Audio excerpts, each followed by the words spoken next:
nome do Pai, do Filho e do Espírito Santo. Queridos amigos do Apostolado Glória de Maria, hoje eu tenho a honra de receber no meu canal o Dr. Douglas Haugen, o Dr. Deep State. E também para me ajudar nessa conversa com ele, também aproveitando também a ocasião aqui para agradecer ao Dr. Douglas Haugen, que tem me recebido no canal dele, e essa minha intenção hoje de recebê-lo no meu canal também como uma gratidão, e tenho certeza que o Dr. Douglas Haugen vai expor muita coisa interessante para vocês hoje. E me ajudar nessa conversa com o Dr. Douglas Haugen, eu tenho aqui a presença do Daniel Domeneghetti e do Fred Xavier, do Centro Católico de São Paulo. Todos três vocês já conhecem, né, do meu canal. O Daniel tem conversado bastante comigo sobre a nossa série, né, sobre o protestantismo e a crise desencadeada pelo Concílio Vaticano II. A nossa conversa com o Dr. Douglas Haugen vai ser um tema muito interessante, que eu tenho certeza que vai prender bastante a atenção de vocês. Já tivemos essa conversa com o Dr. Douglas Haugen antes, né, nos podcasts dele, e nós vamos tratar sobre o Zohar e a utopia judaica. Então, boa noite, Daniel, boa noite, Fred, boa noite, Dr. Douglas Haugen. Boa noite, professor. Boa noite. Prazer recebê-los aqui. Doug. Hi, Doug. Opa, Fred. Hello, hello. How are you guys? Hello, everybody. It's Hello. nice to be here. Muito obrigado pela sua presença, Dr. Douglas Haugen. Muito obrigado por aceitar o convite. Thanks for your presence here, Dr. Haugen.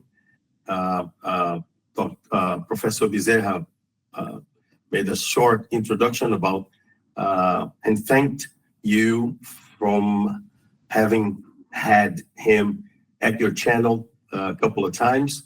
And he said that it's a pleasure having you on his channel and that you're going to talk a little bit about the Zohar and some other very interesting issues. Okay? Zohar and the Jewish Utopia. Yeah, the Jewish Utopia. All right, so there you go. It's your time to present yourself, maybe, yeah, Professor Haugen? Sure. I want to say thank you all very much, and I'm honored to be here. That is the title of the show today. Então, esse é o título.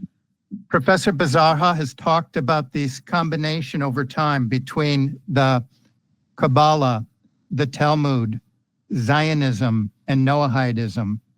And I want to fit on this continuum the Zohar as a concept and the Jewish Utopia.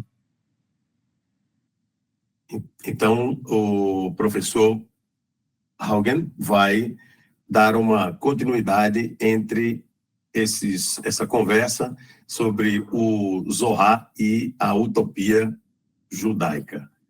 Aqui vale a pena contextualizar o conceito das 4 vertentes do judaísmo pós-Cristo, o judaísmo talmúdico, e essas 4 vertentes são o cabalismo, o talmudismo, o sionismo e o noeísmo, que em inglês é a sigla KTZN, e é a isso que o professor Haugen se referiu. Ok. Eu gostaria que o professor Haugen começasse falando um pouco para nós, né, dessa, como é que ele teve contato, né, com esse estudo da doutrina cabalista, né, e como é que isso, de certa maneira, fez com que ele compreendesse quão isso está relacionado à crise que a gente vive hoje no mundo. So, I'm sorry. Professor Bezerra wants to start introducing on how all this matters over the Zohar and the Jewish utopia is influencing our actual way of life and living. Exactly. That's how I'd like to begin. I'm going to reference... He also wants to know how did you get in touch with this in the first place, in the first time? Yeah, sorry. This is very good, Danny. Well, this is a long time coming. in terms of developing these ideas. But I'm going to reference today this totality of two of my books. One is Seeing Through the Singularity, and I want to introduce the concept of the technological singularity, and it's called Uncovering the Cosmic Conspiracy. And I believe that there is one cosmic conspiracy against God and man, Christ and his church. And I want to have us understand that conspiracy, and as well the concept of the metaverse. This is called In Pursuit of the Metaverse, which is the building. Now, here's the question. What's going on today? Why in the world are people moving us toward this singularity of finance, economics, culture, a one world system? Why are we being moved towards something like an internet of bodies? What is that? And that's what I want to approach today. What is that? And how does the Zohar and Kabbalah speak to this new world order, this Jewish utopia? So that's what I'd like to discuss today. Então, professor Bezerra, o professor Haugen disse que vai linkar todas essas coisas sobre o Zohar também com os livros que ele lançou, The Metaverse e In Pursuit of the Metaverse, atrás do metaverso, né? E Isso. vendo, observando através da singularidade. Singularidade. Seeing through the singularity. Yes. E ele vai formular alguns pensamentos acerca de como ele chegou a isso e o problema relacionado com todas essas vertentes econômicas e sociais que nós temos nos dias atuais. Importante acrescentar que na visão do professor, do Dr. Haugen, existe uma única conspiração cósmica. E ele começa analisando o conceito de singularidade, e o conceito de singularidade é um conceito tecnológico, mas também um conceito existencial, ontológico, e ele analisa essas questões todas, e depois ele diz que, ao entender a proposta de nova singularidade, que é a singularidade que substitui a singularidade cristã, essa singularidade da nova ordem, essa singularidade do Great Reset, que mistura a sua identidade física, digital, biológica, ele traz a história do metaverso, que é um mundo da imaginação, um mundo que não é real, descolado da realidade objetiva. Então, esses dois livros do Dr. Haugen tratam desses conceitos que são muito atuais, muito técnicos, muito vivos no desenvolvimento da sociedade, dos mercados, da tecnologia, mas, ao mesmo tempo, de profundidade teológica e antropológica bastante ampla. Então, o Dr. Haugen pode começar, então, falando um pouco, explicitando mais para a gente, né, sobre a construção desse raciocínio dele, exposto nesses dois livros. So, if you may begin, Professor Haugen, by expliciting the beginning of everything through your two books, yeah? Okay. So I have this interest. My background is in political science, and I like the idea of empire, human empire. And one of the ideas that I'm interested in is the movement from Christian empire, and we're now transitioning into an anti-Christian, or we could call it a kingdom of Christ being transitioned into a kingdom of Antichrist. Where are we in this transition? So before I don't want to get too much information, but I want to begin with this. There was a book that came out in 1957 called The Pursuit of the Millennium. It was by an English Marxist named Norman Cohen. So Norman Cohen, 1957. And the idea was that collective Jewry, he was an atheist, he was a Marxist, collective Jewry walks around with this fantasy of creating a world order around these fantasies from the Old Testament. And so that is one of the seeds of this idea of the singularity, what this Marxist wrote about, that there's some collective fantasy. I would use the word egregore, but we can talk about that. So that's one of the germs of this, is this 1957 book by the Marxist, English Marxist called Norman Coleman. I don't know if that, should I continue or should I? No. A little, okay. And I'll Professor, just say this, I can come back. My interest right now is taking secular history and sacred scripture, redemption history, and finding out where they meet and finding out where we're at today in this process. ok, professor Bezerra entendeu que o professor Haugen ele quer trazer a história bíblica, conectar com o que está acontecendo hoje e explicitar a ideia do que ele chama de egregor, não é? Do império, de como está esse império hoje. Daniel talvez possa também colocar mais alguma coisa. Né? O que o professor Haugen está dizendo é que a história dele é uma história de formação e interesse geopolítico. E, portanto, ele sempre teve muito interesse em impérios. E ele começou a tentar entender por que a gente estava migrando do império cristão para o império anticristão, e em que momento da transição nós estamos. E ele começou a desenvolver esses conceitos, e ele se aprofundou nisso quando ele trombou com um livro chamado Em Busca... The name of the book is In Pursuit of...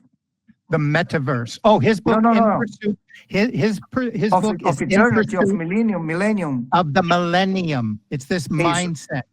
In The Pursuit of the Millennium, by Cohen. Norman Cohen. Norman Probably Cohen. a Jewish guy. É, Yes. provavelmente, com esse nome. Isso. Então, ele foi atrás. O que pegou ele foi um livro chamado Em Busca do Milênio, e esse milênio, no caso, é a mentalidade esotérica, nova-erista, transformadora, cumulâmica da sociedade e da criação. E quando ele trombou com esse livro desse autor chamado Norman Cohen, que é de 57, ele começou a entender os conceitos e foi formando a percepção dele em relação aos egregores, que são aqueles conjuntos de ideias que sequestram as mentes. Em tese, todos os ismos, professor, de certa maneira, são egregores. São egregores. Ou Perfeito. egrégoras em português, né?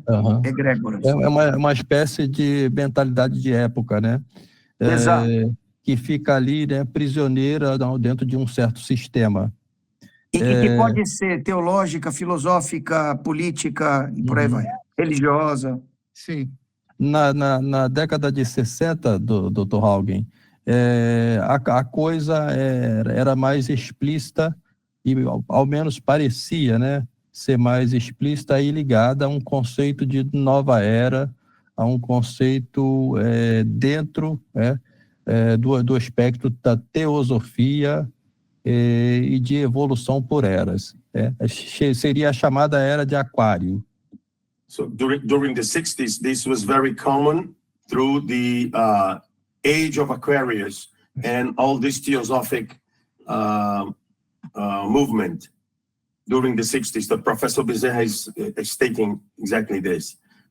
Yes. Eu queria saber se o Dr. Haugen ele fez essa leitura, e, obviamente, né, isso deve ter levado ele ao estudo mais profundo até chegar na Cabala. Professor Bezerra would like to know how this led you to go deeper into the studies of Kabbalah. Well, this goes back to, this book is almost 6 years old, and this is very heavy on revealing Kabbalah in terms of the technique. So I've been doing this for many, many years, and I refined it. Sorry.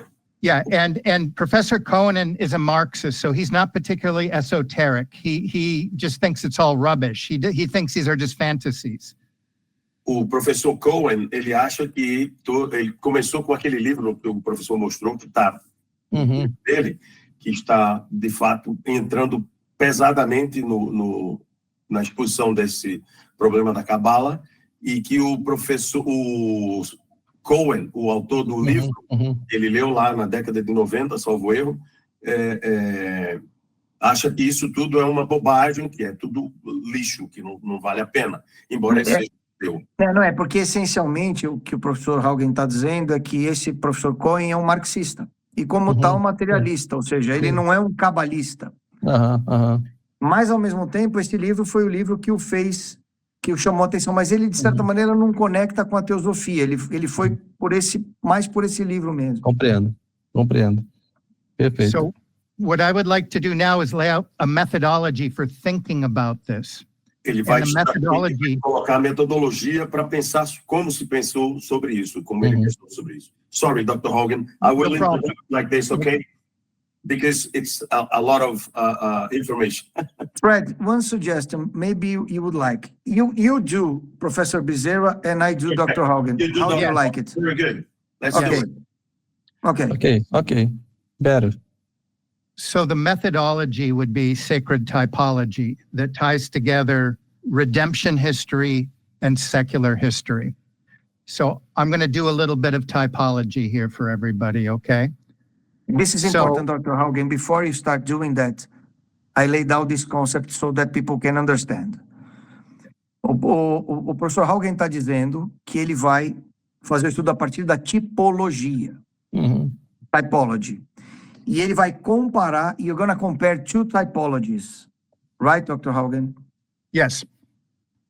The first typology is the biblical typology, ou a tipologia bíblica cristã. E a segunda tipologia, the second typology, is the secular typology, the antichristic typology, a tipologia secular anticristã. E a partir da comparação dessas duas tipologias, ele começou a estruturar o raciocínio dele e desenvolver os estudos dele. Please, Dr. Hogan. Yes. So the fascinating part is how this all vindicates scripture, how this is rolling out in the world. And it begins with the tree of the garden. So we have in the garden the tree of life and the tree of the knowledge of good and evil. These typologies are going to speak throughout secular history and redemption history. So I can say many facets. I don't want to go too far, but I'm going to lay out a little bit. On the one side, before I get going here, I do want to just kind of highlight something. We're looking at this long history of this development of the Jewish utopia. It's been a long historical process. I'm going to look at the last 2,000 years of the development of the Jewish utopia. Okay, but I need to set up the typology. So I'm going to focus especially on the 2,000 years. Okay. Maybe we'd better go block by block so people can Okay, sum up all your ideas and understand the whole. okay. O professor Haugen está dizendo que vai olhar para os últimos 2.000 anos apenas de uma longa história do que ele chamou de utopia judaica, que é maior do que esses últimos 2.000 anos. Mas por que 2.000 anos? Porque é o tempo de Cristo até a data de hoje. Perfeito. E ele então está dizendo que esse antagonismo ele já é verificável desde o Éden. Então, quando ele olha para o Éden, para o jardim do Éden, para o paraíso, que ele chamou de Garden, ele fala que lá já tinha a árvore da vida e a árvore do bem e do mal. Certo. Então, você já tinha esta tipologia de antagonismo já no Jardim do Éden. Exatamente. Professor, se eu tiver algum comentário para devolver para ele. Não, eu tô pode Okay. continuar. Go ahead, So, please, Doug. Before we get to the typology, again, these ideas are similar. The kingdom of Christ, the kingdom of Antichrist, heavenly Jerusalem, earthly Jerusalem, the city of God, the city of man. These are the most fundamental typologies that scripture and tradition speaks of. The heavenly and the earthly, the transcendent and the eminent. What I'm interested in how the conspiracy is working against our mind right now to confuse the categories. So I want to say that before I lay out the typology. How is the deception? We are living in the great deception where we believe we're in the city of God, but we're in the city of man. We believe we're in the church, but we're in the anti-church. Too much nugget there. Let's break it down. Ele está dizendo o seguinte, que essa história contradição tipológica entre o espiritual, metafísico, sobrenatural e o físico, natural, ela é o tempo todo, e ele fala, isso é muito interessante porque isso vinga a Bíblia, ou seja, confirma a Bíblia. Então ele fala, você tem Jerusalém celeste e a Jerusalém terrena. Você tem a cidade dos homens, desculpa, a cidade de Deus, a cidade dos homens. Você tem o Israel de Deus Sim. e a Israel. Você tem toda essa contradição, o reino de Deus, o reino dos homens, o reino de Cristo, corpo místico de Cristo, corpo místico do anticristo. A única e verdadeira igreja, a falsa igreja, e por aí vai. E o que ele está dizendo é que ele quer entender como esse processo de estabelecimento de confusão e engano está dominando os nossos cérebros para que a gente pense que está na cidade de Deus enquanto está na cidade dos homens. Para que a gente pense que está buscando a Jerusalém celeste enquanto está fortalecendo a Jerusalém terrena. Para que a gente fique preso no egregor materialista e imanentista e abandone o egregor salvífico e metafísico.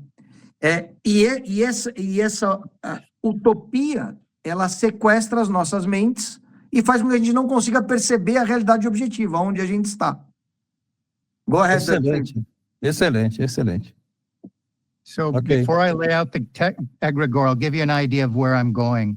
The Zohar was created in the 13th century, and it appears in rabbinic Judaism, and I'm gonna get there, but it becomes a technique along with Kabbalah to use mind control to take the Jewish fantasy and spread it among the masses. So it's this grand alchemical technique, Zohar and Kabbalah. That's where I'm going to develop it in just a moment. So that's where I'm working for, how the Zohar is a massive alchemical mind control upon the masses over the last 1,500 years.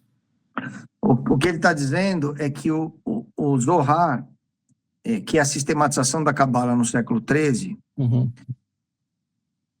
me ajuda aí, professor, o nome Moisés de León. Moisés de Leão, obrigado. Ele não falou, mas eu só estou dando esse contexto para o pessoal. Foi sistematizada pelo Moisés de Leão no século XIII. Ela, além de ser um conjunto doutrinário, uma falsa tradição sistematizada, é também uma arma de engano, uma arma de construção de narrativas, uma arma de desvio da verdade no tempo. Então, ele está trazendo à luz a estratégia utilizada em prol da construção dessa utopia, que ele chama de utopia judaica, tendo o Zohar como arma de desvio e de afastamento da realidade objetiva. Então, ele qualifica o Zohar, que é um livro, né, que é um conjunto de doutrinas, Sim. não só como um conjunto de doutrinas, mas também como uma arma de construção de narrativas. E é interessante, Daniel, isso que o Dr. Douglas Haugen coloca aí, porque paralelamente ao Zohar, ao surgimento do Zohar, pelo Moisés de León, nessa mesma época é a época também da Suma Teológica de São Tomás de Aquino. Nunca na história houve coisas tão opostas. Esses dois sistemas que o Dr. Haugen está colocando para nós aí estão presentes aí nessas duas obras. De um lado, o Zohar, e do outro lado, a Suma Teológica de São Tomás de Aquino. Bom ponto. Professor Bezerra is comparing, is talking about that at the same time there was Kabbalah. the Kabbalah that They're developed. related. Yes, is related also with the time where St. Thomas Aquinas. St. Thomas. Mhm. Yes, you got it? Yeah, I'm gonna develop that. Okay. At the So- same time, the tradition and the anti-tradition were Exactly. being compelled. This is really the birth of modernism. É o nascimento do modernismo. Yes. Okay. So we'll begin in the Garden of Eden. We have the tree of life and the tree of the knowledge of good and evil. The tree of life, Começando pelo Jardim do Éden, você tem a árvore da vida e a árvore do Isso. bem e do mal. in ontological terms, the tree of life is God's being. Adam and Eve were fully invested in God's being. Ontologically, this is what we call reality. So that's the tree of life. And it represents all the trees in the garden. It represents the relationship of Adam and Eve with God.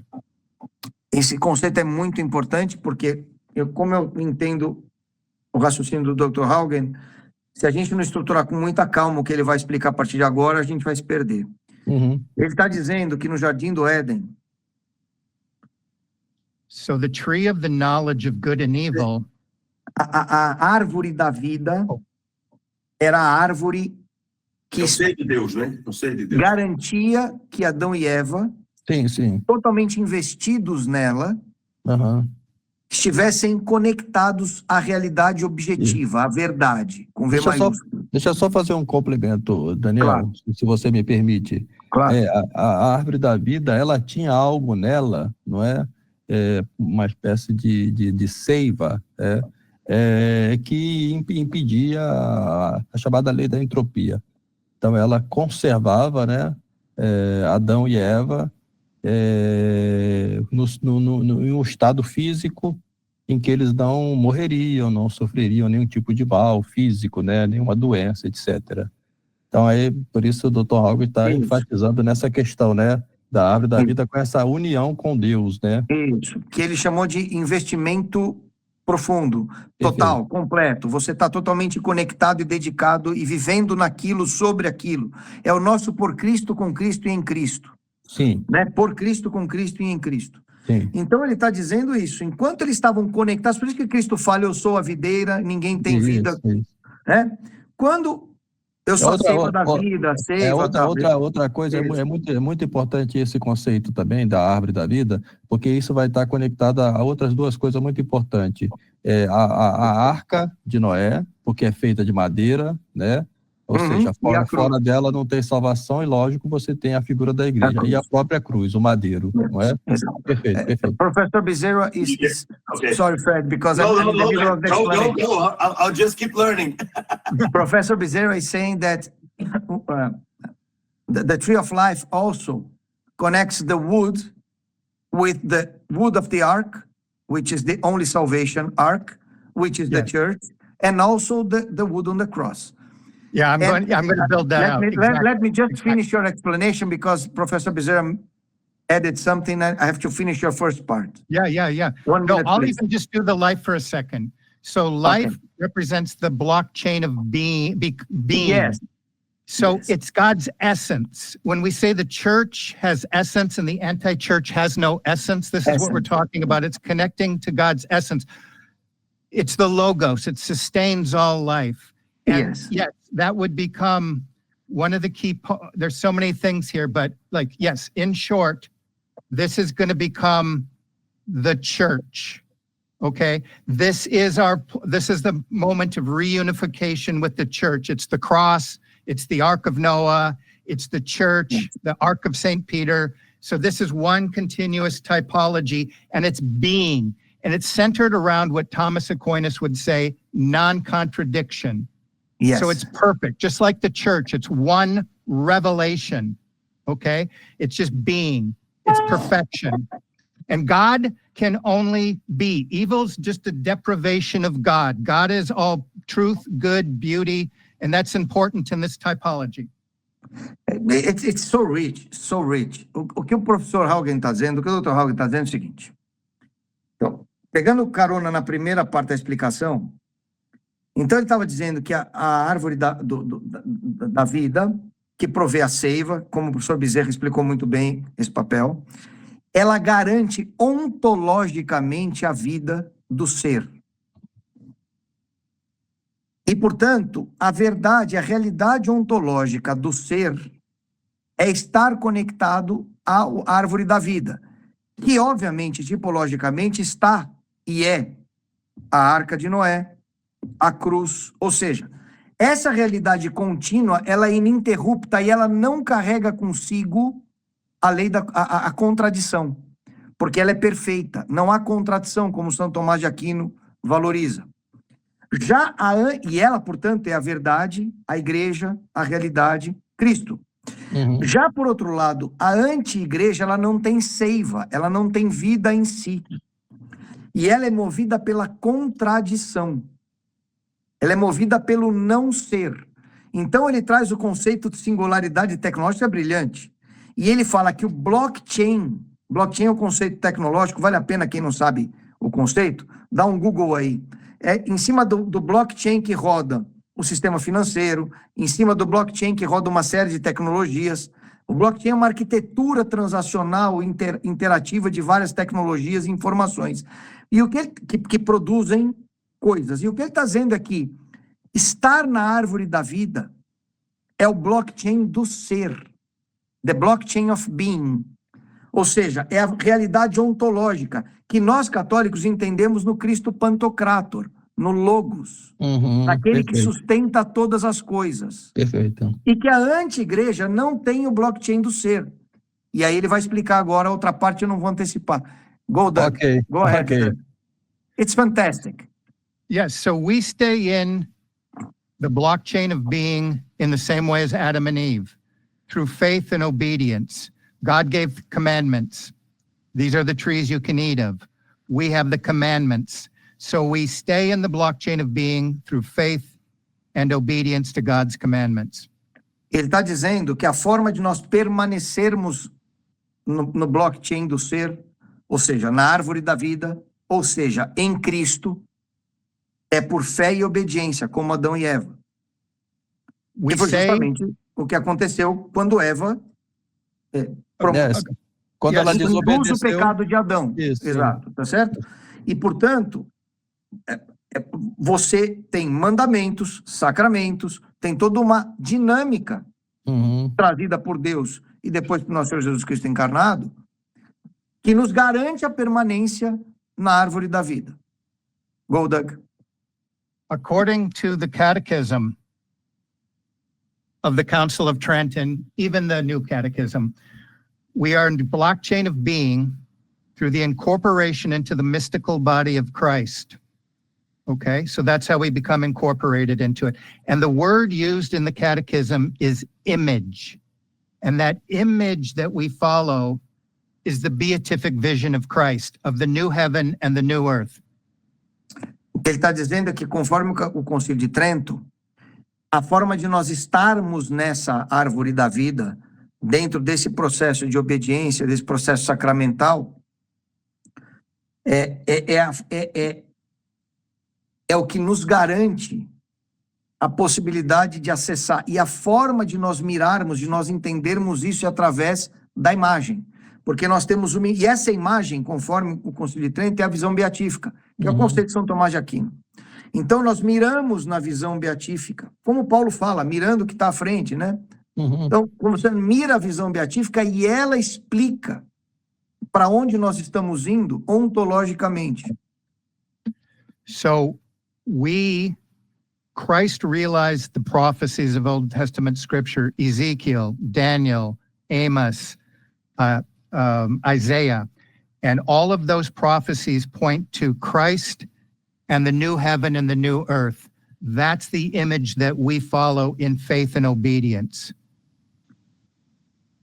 The devil, here's the fancy word, if I don't, it's the immanization of the eschaton. The goal of the devil is to take our heavenly images, like the serpent, and put them into the natural. Heavenly Jerusalem, all those prophecies, and that's what the Jewish utopia is about, taking those prophecies and immanentizing them, taking the beatific vision or the eschaton, the finished work of Christ, and putting them in the natural.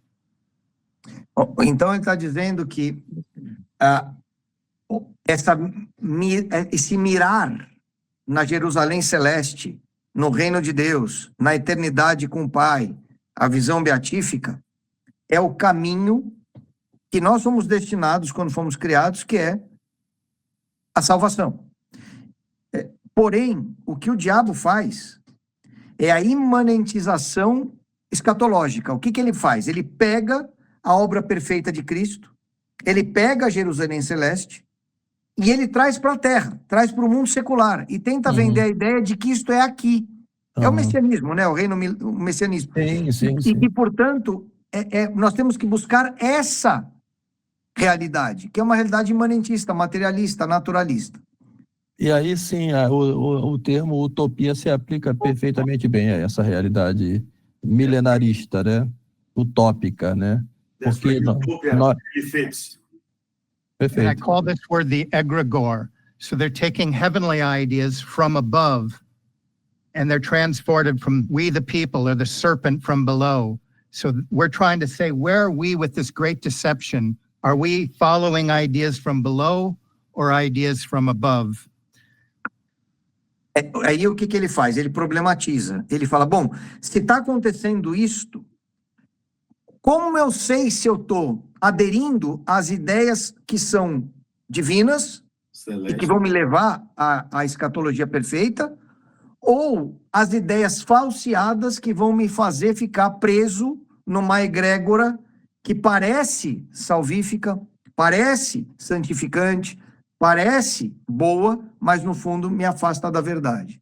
Essa é a problematização. Como eu sei aonde eu estou? Ok. So here's where we get the birth of the Zohar. E aqui é o nascimento do Zohar. The knowledge of the tree of good and evil is a contradiction. It's a dialectic. O conhecimento da árvore do bem e do mal, em essência, é uma contradição. E aí ele traz o conceito de dialética.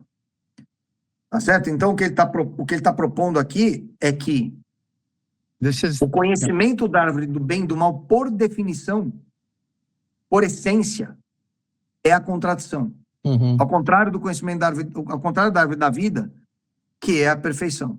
Isso, é o Logos, é a ordem. É o logos, a ordem, o logos. Perfeito, professor. So this is the densest concept that we're going to try to put forward, and I hope Fred and Daniel can help me. If there's anything, I'm trying to make it as simple as possible. But we've all heard that the devil is a counterfeiter.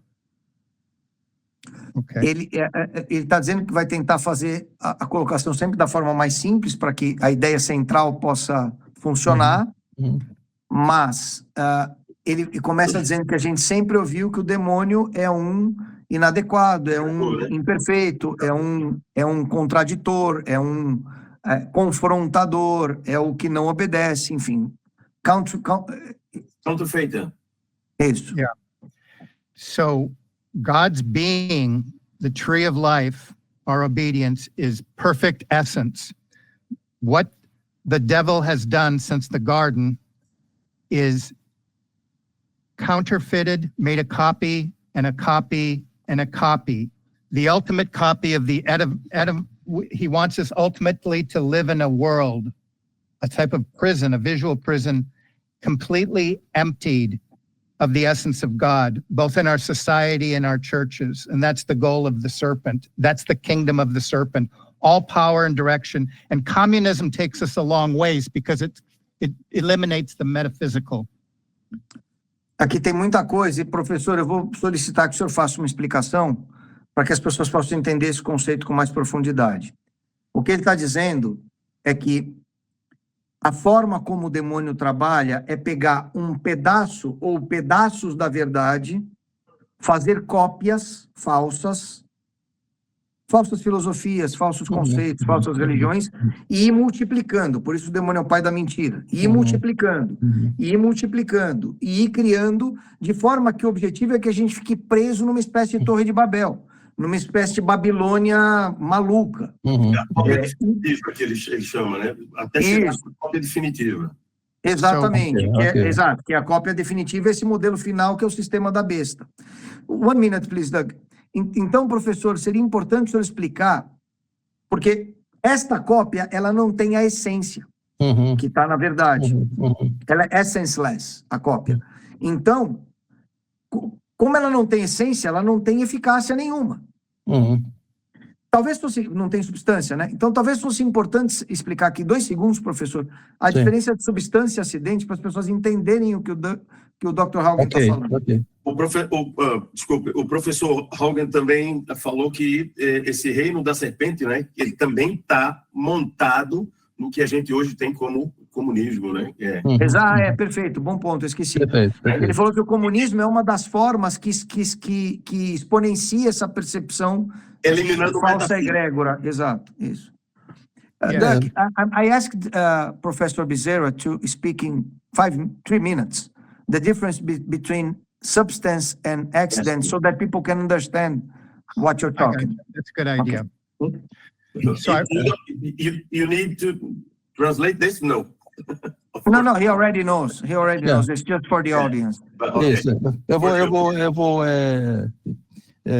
fazer a explicação aqui também para as pessoas que estão nos ouvindo, para elas poderem também Isso aí. conseguir penetrar mais profundamente naquilo que o Dr. Douglas Haugen está expondo aqui, porque é fascinante e, ao mesmo tempo que é fascinante, também é complexo. Então, o Daniel disse bem para a gente definir os conceitos aqui, para clarificar também a inteligência das pessoas que estão nos ouvindo, né? Então, a substância é o ser da coisa, é aquilo que a coisa né?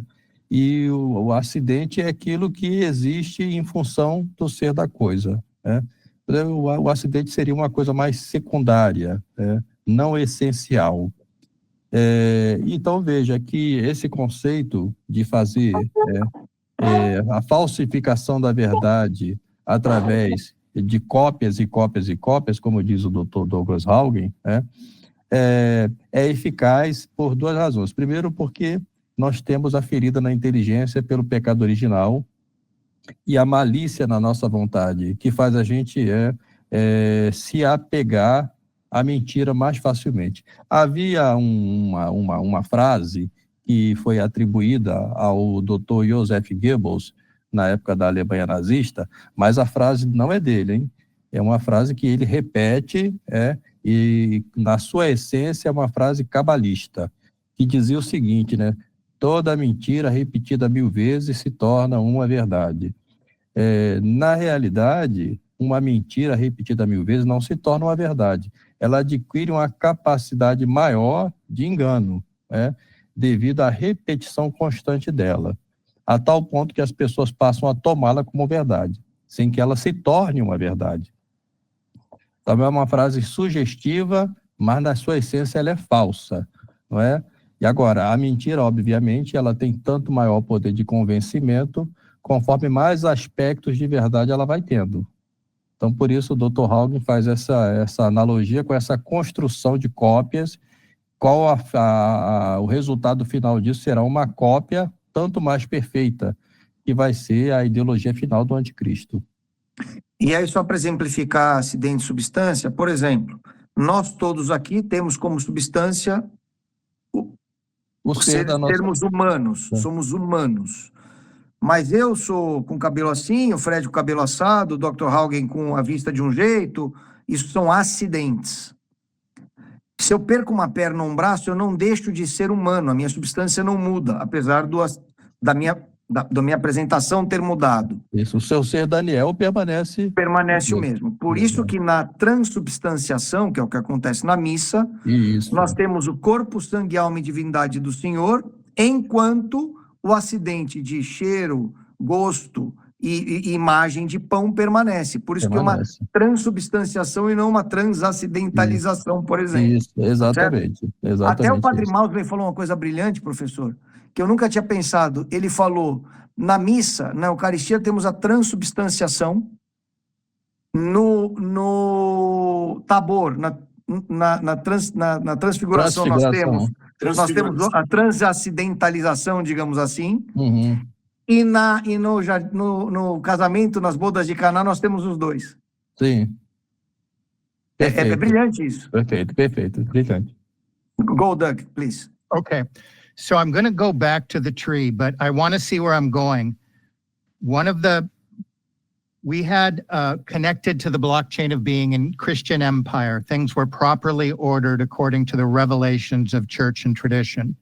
The 3 big major movements are the Enlightenment, the Protestant Revolution, the French Revolution, the Industrial Revolution. So these are getting us further away from the being of God and to copies of reality, less essences. So that's where we're going to be going. Então, o que ele está dizendo aqui, professor Fred? Ele está dizendo, e pessoal, que à medida que a sociedade foi se afastando da cristandade, a cristandade, conforme a ordem perfeita criada por Deus, a estrutura do blockchain of being, do blockchain do ser, Uhum. refletida numa estrutura secular, temporal possível, mais próxima da verdade, Uhum. ainda que tivesse, obviamente, defeitos, à medida que 3 grandes movimentos nos afastaram sensivelmente para esse universo de cópias, cada vez mais longe da essência, da substância. São eles a Revolução Francesa e o Iluminismo, na ordem, a Revolução Protestante, a Revolução Francesa com Iluminismo, Humanismo, Renascimento, enfim, e a Revolução Industrial. Então, esses 3 movimentos, o professor Haugen traz como aqueles que foram o ponto da disrupção que nos afastam cada vez mais da essência da substância. Perfeito. E é uma coisa também interessante, é que esse movimento que vai se acentuando e se acelerando, ele se dá exatamente ali, entre o século XIII, com o surgimento do Zohar, e o momento da quebra da cristandade, não é? A decadência do sistema feudal. E aí sim, você passa a caminhar em direção contínua e acelerada a esses movimentos que, em última instância, como o Dr. Haugen coloca aí, a Revolução Industrial, que aprisiona mais e mais o homem numa utopia materialista. E como dizia o Papa Leão XIII, a consequência disso vai ser o socialismo e a Revolução Bolchevique lá de 1917. Ok, doutor. Vai lá, Ok. Fred, vai lá. Só devolve para o Doug um pouquinho do que o professor falou. Okay, so he's talking about the Zohar? the 12th or 13th century. Is that correct? Yes. The feudal system that shows that growing this accelerated moment until we get to this material world here. Yeah. So it is a breaking of this feudal system that provides this acceleration until the moment we are Yes, here. exactly. Yeah. And that leads to the Russian Revolution. Yes, but I want to back up for a moment to kind of get there. I want to really develop the Zohar. So back to the tree of the knowledge of good and evil. Here we have the blockchain of becoming. This is the Ouroboros. This is the people that follow the serpent. And this is the foundation of evolution, of human apotheosis. Putz, é tanta coisa, assim, é muito brilhante. It's too brilliant. You know what I think about, Doug? A contraparte do blockchain of being, do blockchain do ser, da verdade, é o blockchain do becoming, é o blockchain do tornar-se. Nada é real, tudo é transformado, transformável. E, portanto, a origem, a gênese do evolucionismo, que vai desde o evolucionismo humano até o Big Bang, passando pela criação e terminando na ideologia de gênero, por exemplo. Sim. Tudo isso é possível por esse racional que advém do blockchain do tornar-se. Então, eu abandono a essência do ser e vou para a essência do tornar-se, que é um eterno movimento desconectado da árvore, da raiz, e é o Ouroboros, exatamente. Você volta e está comendo seu próprio rabo. Procurem aí, pessoal, a figura do Ouroboros, quem não sabe, que é a serpente que comendo seu próprio rabo. É uma fantasia. Isso, eu só Everybody's gostaria... following a fantasy. É só para Yeah. fazer um pequeno Blind acréscimo. leading the blind. Essa ideia de tempo cíclico e de retorno, né, que a gente vê muito frequentemente no paganismo. Cyclical time and coming back that is normally seen in pagan. Yes, it's and even modern Kabbalah is a repackaging of ancient paganism. Yes. A Cabala é uma reformatação do paganismo. A Cabala moderna é uma reformatação do paganismo, ele está dizendo. So we have É uma reembalagem do paganismo. we have the 2 trees in the garden, and we have the fall of man. As duas árvores And then- do homem. Yep, and then God has a plan for redemption for fallen man, which he explains. There'll be the typology.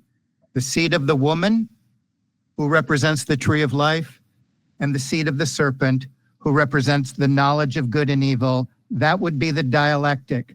And the dialectic, if you look at a definition, it's looking at God's being and making projecting a metaphysical contradiction where it doesn't exist. And we're going to see that throughout the French Revolution, the Protestant Revolution, the modern revolution. You're making a problem out of God's being. And I'll get there. But that's the trick of the serpent, to look at God's perfection, his revelation, and find a metaphysical contradiction and make a copy from it. E aí o que ele está dizendo? Tem as duas árvores, Deus tem um plano de redenção, mas o processo se desenvolve de maneira que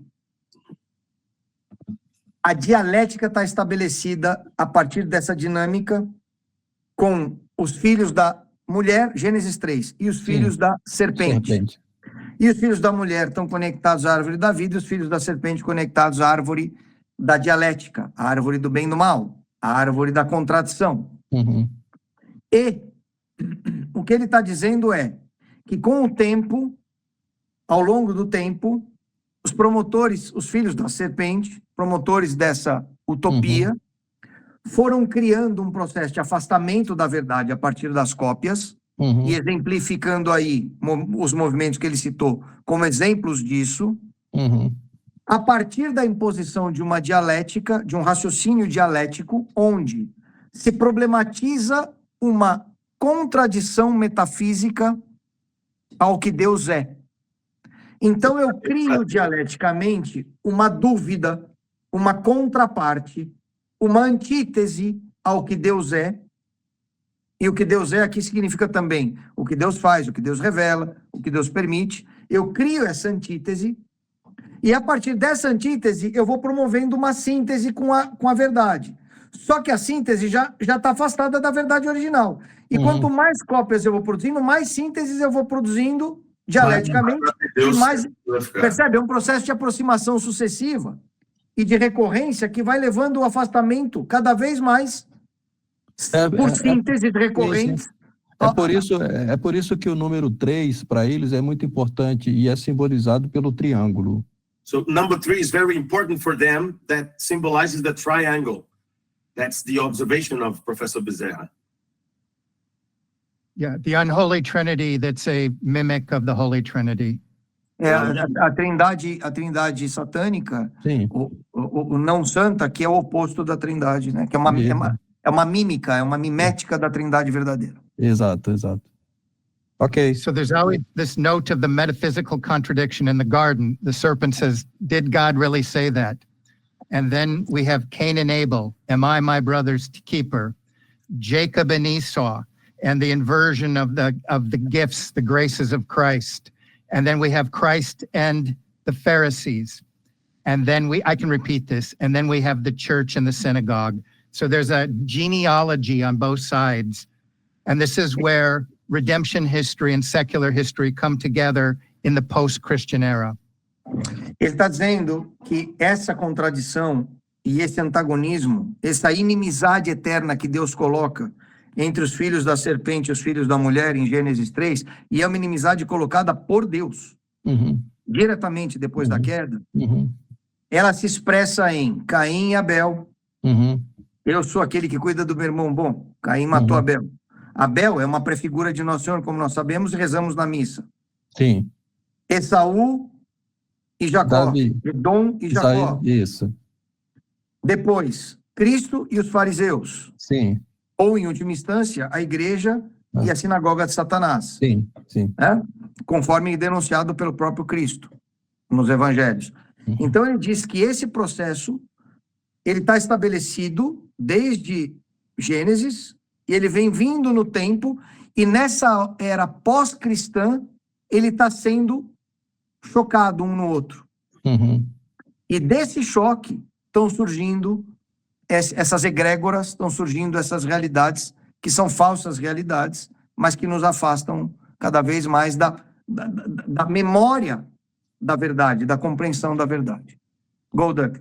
Okay. So I'm going to continue, but where this is going to go, the final revolution of Vatican II, Isso vai dar no Vaticano II, né?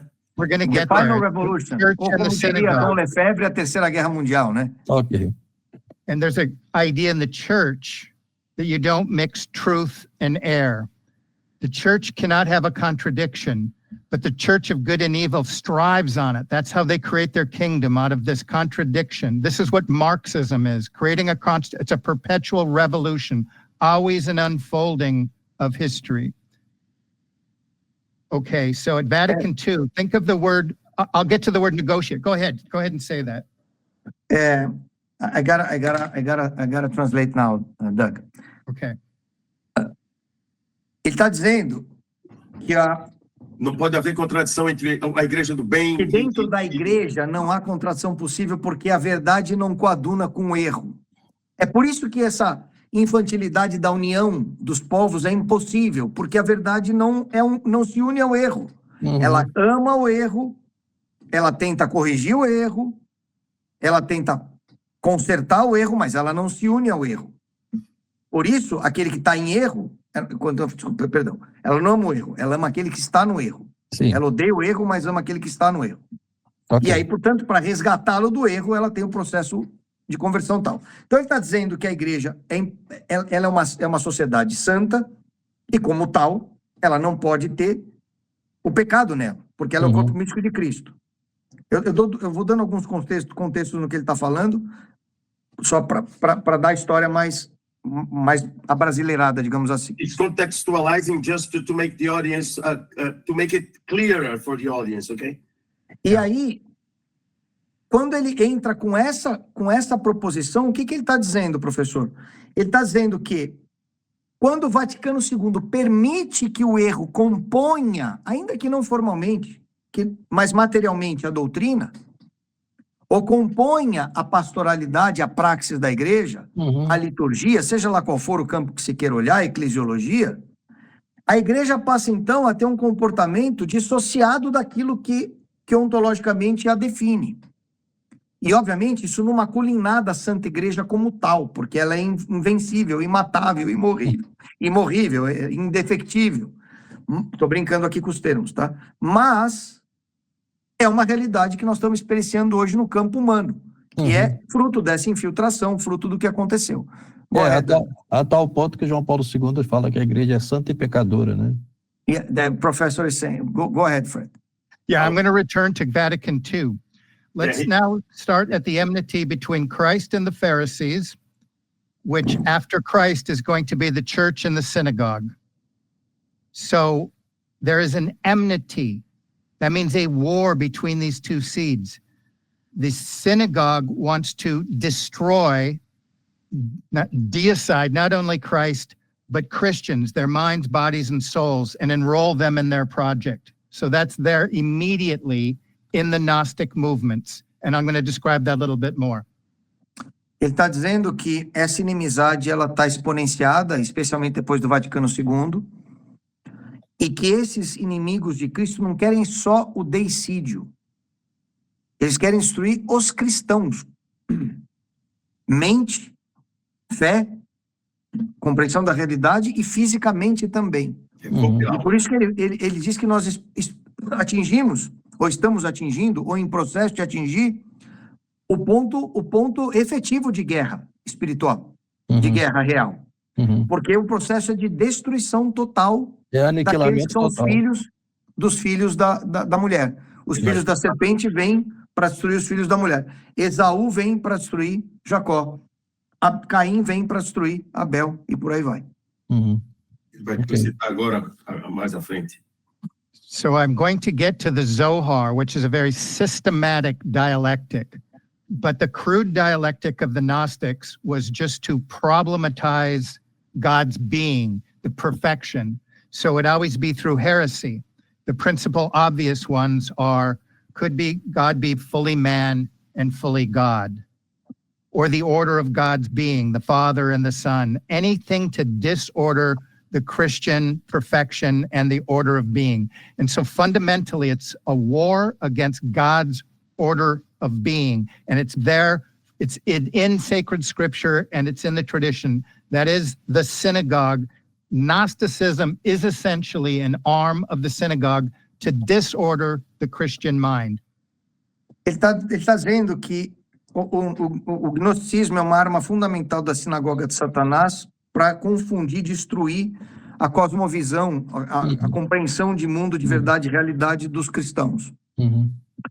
E ele está dizendo que esse processo, ele é um processo cumulativo, evolutivo, e que agora ele se expressa de maneira mais evidente, E ele diz que o Zohar é uma sistemática poderosíssima de produção de contradições, é um sistema de contradições. Uhum. E, portanto, ele falou que vai aprofundar daqui a pouquinho o Zohar, mas ele coloca essa conversa a partir da ideia de que o Zohar é esse sistema de contradições. Eu gostaria só de acrescentar um pequeno detalhe. Só colocar aqui, ele fala sobre o Zohar ele perverte a perfeição Da de criação. Deus. Uhum. Da criação, sempre através de uma falsa contradição.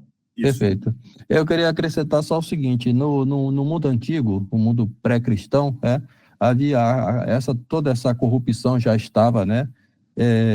Porque ela vem desde o Jardim do Éden, como o professor Haugen está explicando aí, mas Cristo venceu o paganismo, a igreja venceu o paganismo.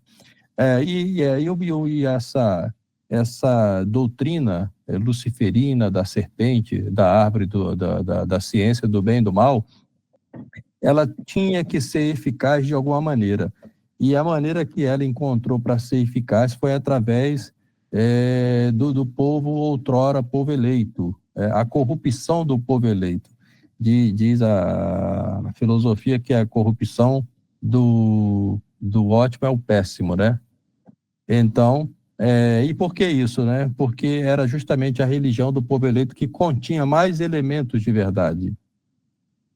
E por isso se tornaram mortíferos, né? Santo Tomás dizia que a antiga lei, ela antes de Cristo era obrigatória, depois no período de Cristo ela era transitória e depois de Cristo ela passa a ser mortífera, justamente por causa disso.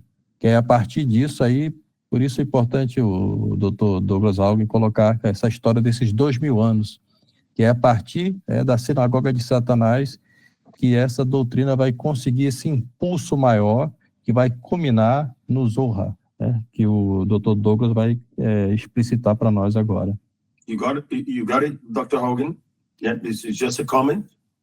Yeah, about the time from this enmity. It predates a pre-Christian age. Yeah, so Professor Bezerra is saying that during the sorry. He stated that the law given by God, the way that the devil managed to impose the So the narrative of the strategy, elected people, the strategy the first people. of the tree of good and evil was corrupting the chosen people. Yes. Because Narrative of the the corrupt. chosen people had the truth revealed. Yeah. And then Professor states that we had, before Christ, the law, as Yes. St. Thomas Yes. attests, the law was obligatory before Christ, transitory during Christ, and mortiferous, deadly after Christ, because it was A dead law. it became a law of death. So we have the roots of Noahide really with the Gnostic movements. We're going to get to Maimonides and the Zohar in just a moment, but the central heresies are usually against what they are today with the Noahides, against the bodily resurrection, because Gnostics just want to kind of reunite their consciousness, and with the nature of Christ, all man. So we see the birth of Noahidism in the heresies of Gnosticism, and then I'll move on to the Zohar. Ele está dizendo que toda contradição ela é proposta através de uma heresia. A heresia é uma contração à verdade do ser, a uma verdade de Deus, a Deus em essência. Uhum. E ele diz que o gnosticismo tem suas origens lá atrás. E a Cabala e o Zohar, eles compõem um objeto, um sistema, como o senhor falou várias vezes, né, a doutrina luciferina, já conectando com a forma como o senhor explica, eles compõem esse arcabouço que carrega a Gênese. E como todo cabalista gnóstico se sente uma partícula conectada a Deus, no que eles definem como Deus, né, aquela energia, então eles têm esse movimento de tentar juntar as partes, juntar as peças, que no fundo é um corpo. E esse, em tese, é o corpo místico do anticristo. Né? Ok. Now we're going to get to the explosive century, the 13th century in the Zohar. Aí vamos chegar no século explosivo, no século 13, o século do Zohar. Okay, so there's two traditions that we're speaking about here with these two trees and the two blockchains. Christians recognize a cataphatic tradition that God can be known, and he can be known through revelation, and the principal revelation would be the incarnation of Jesus Christ. So cataphatic understanding is God is knowable.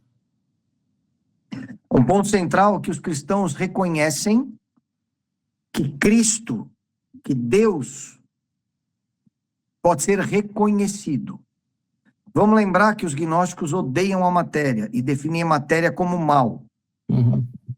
E, aliás, hoje é São Domingos de Gusmão, que lutou contra os cátaros, que tinham exatamente essa doutrina, essa mesma doutrina, que a matéria era má. Se a matéria é má, a igreja é má, o sacramento é má, o papa é mau, tá certo? O gnosticismo afasta tudo que é matéria. Portanto, ele está dizendo que para nós cristãos, como Cristo é 100% Deus e 100% homem, Deus é reconhecível, tanto na sua expressão espiritual, a partir das evidências que nós temos do que ele é, quanto na sua expressão encarnada, que é mais material ainda, mais material impossível de ser, Deus encarnado em nosso Senhor Jesus Cristo. Exato. Tá? E a encarnação de Deus, né, é que nos faz, né, ter uma noção de Deus por imagens. Portanto, uma outra característica do gnosticismo cabalista é chamado iconoclastas. Eles são iconoclastas. E é essa característica dos protestantes também. Exato. Go ahead, Fred. No, it's just saying that the Protestants are also, como é que é o nome, professor? Iconoclastas. They are iconoclasts too. So Yes. all this goes through iconoclasty. Because they hate images, and images is the visual form of the material. Christ incarnated. Incarnation, it's his revelation for us. Yes. So here's where we get the two blockchains coming together. The blockchain of being is the cataphatic tradition. We can know God and we can stay in his being through an image of God. And the church is an icon, and the individual images help us focus on the beatific vision of returning to Christ. Ele está dizendo que aqui que as duas realidades, os dois sistemas antagônicos se cruzam e se colidem. Porque nós, cristãos católicos, ao contrário de boa parte daqueles que dizem cristãos, que renegam a matéria, como o senhor acabou de falar dos protestantes, a encarnação nos garante a compreensão de que Deus se auto-revela a nós. E que, portanto, nós conseguimos, por imagem, e aí ele define a igreja como um ícone imagético, a encarnação são todos aspectos da compreensão material do que é a visão beatífica, que apontam para a visão beatífica. O maior história exemplo do Cristo Imago Dei, né? Cristo é a imagem de Deus. Isso. O maior exemplo disso é o Santo Sudário. Yes. About So here's go ahead, Fred. No. Did you hear his comment over About the Imago Dei? The shroud of Turin. The shroud of He's Turin. bringing the image connecting to the shroud. And we believe that the image mediates between the transcendent and the immanent. That's why it's an icon. Ele está dizendo que a imagem é um ícone porque ela media entre o transcendente e o imanente, entre o natural, o sobrenatural e o natural, entre o metafísico e o físico. And Christ is the mystical body that mediates between heaven and earth. The sacraments mediate between heaven and earth. Como Cristo é 100% homem, 100% Deus, ele é o único capaz de mediar, por isso ele é o único mediador entre o homem e Deus, mediar essas realidades transcendentes, imanentes, metafísicas e físicas. Por isso ele é o sumo pontífice, porque ele faz a ponte entre a carne e o espírito, porque ele é 100% homem, carne, 100% alma, né, carne, desculpa, 100% homem, carne, e 100% Deus, né? Então ele é o único capaz de ser o redentor por causa desse aspecto pontifical dele. União hipostática. União hipostática, isso. So, at the cross, Our Lady crushed the head of the serpent and created the diaspora. But we're talking about a moment when the snake is gathered together with a system right now that will begin to conquer the world. And that's the 12th century. And I'll go a little bit slow, but of course the name here is Moses de Lone, and he's going to create a mystical Judaism. And I'll slow down because I want to be careful with this part. Okay. He's saying that o professor Haugen está dizendo que, o Dr. Haugen está dizendo que quando Nossa Senhora esmaga a cabeça da serpente, ela produz a diáspora. No sentido gnóstico, que depois vai ser apropriada, né? Na realidade material, também pelos filhos da serpente, né? Então, começa com uma diáspora espiritual, com os anjos, e depois ela vem para uma diáspora física. E essa diáspora, ela vem avançando. E ele diz que esse processo... Doug, you said the name of Moses? De Leon. Moses de Leon, yes. Que Moses de Leon, no século XIII, vai conectar vai tentar reunificar esse processo de diáspora, ordenando, no que ele entendia ser ordenação gnóstica, cabalística, esses conceitos e filosofias em prol da constituição do reino deles ali. Fazendo um judaísmo místico, né? Exato, o judaísmo místico, onde aí o Zohar é a sistematização da Cabala para uma aplicação concreta. Perfeito. This is the system that would begin to conquer the world. So here's the idea. We Christians we believe in a cataphatic position. The Zohar would be an apophatic tradition. And through this technique of dialectics, it would conquer the minds of men. Okay, so here's the idea that God is so transcendent that he's unknowable. And the critical part here is that he doesn't even have essence or being. It's profound. It's a mind trip. So it's a negation of our God. There's a cataphatic God where God's knowable. Christ said, if you've seen me, you've seen the Father. And there's a tradition that's going to be, it's the enmity, that's going to use that being to create anti-being. It's a very heavy concept. It's called the apophatic negation of reality, the apophatic negation of being. And this is how the Jews are going to build a counter church decade after decade after decade. It's a very dense concept. Ele tá trazendo conceito bastante denso. Of course, you didn't say the word God not being, because he has no essence. They think God's a force, a power. They can't even say the word. It's a God of forces. And it's essentially... And they can manage, whoever manages the force manages God. That's what they think. Exactly. We serve God. We are in God's being through our obedience. they worship a God, a force, like the Masons, that serves them. So it's a Yes. form of self-deification. Yes. Então, é tudo muito... Vamos lá. O que ele está dizendo é que, ao contrário dos inimigos de Deus, nós somos... How do you call the Apostolic, apophatic, apostatic, and we are Apophatic. cataphatic. cataphatic? Yeah, catafático.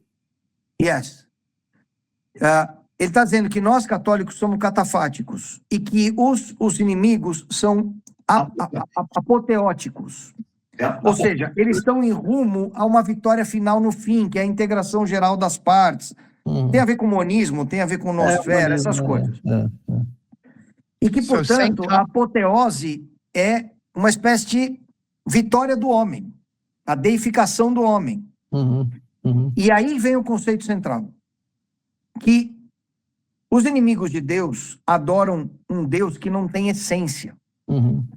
Ele é essencialmente uma força, uma energia, enquanto nós obedecemos a um Deus que tem essência, que um tem Deus pessoal.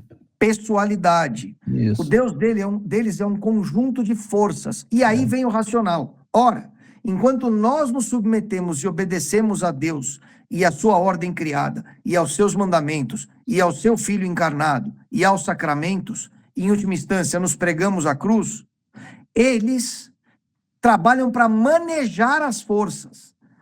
Ou seja, eles se deificam de maneira que eles controlam Deus. Porque se Deus é um conjunto de forças, quem controla as forças... Por isso a energia é tão importante para eles. Por isso os fundos de investimento desses caras investem tanto em energia. Porque quem controla a força, that's why they invest so much on energy, for example. Yes, it's all this New Age stuff is Kabbalah. É a história da nova era e tal. Quem controla, por isso comida, por isso... Quem controla a energia, de certa maneira, controla Deus na filosofia gnóstica. Cabalística, e ele acrescentou uma palavra aqui, maçônica. São todas expressões da mesma dinâmica. Os gregos chamavam de teurgia. Theurgy. Isso. The Greeks used it to call theurgy. Yeah. So God is both good and evil. So in our tradition, God is only good. There's no contradictions. But in their tradition, God is, so that's the tree of the knowledge of good and evil. And they're going to use the revelation from the Torah and invert it. They're going to use, and this is the heaviest concept. This is how they're going to undermine Western civilization. But God is both good and evil, two forces. Eles vão destruir a sociedade ocidental pela inversão da Torá. Por que isso? Porque, para eles, como a origem é a árvore do bem e do mal, Deus é ao mesmo tempo bom e mal. É uma imagem que não tem nada a ver, mas é o yin e yang eterno em contínua mutação. E, portanto, o Deus é uma contradição em si, porque ele é bom e mal ao mesmo tempo. Ao contrário do católico, do cristão, que entende que Deus é essencialmente bom, belo, perfeito, justo. E aqui, antes de passar a palavra para o senhor, eu queria fazer um comentário. É por isso que nós, católicos, não acreditamos na definição evangélico-protestante de soberania de Deus, que é a mesma definição dos islâmicos. Que se Deus quiser fazer o mal, ele faz. Isso.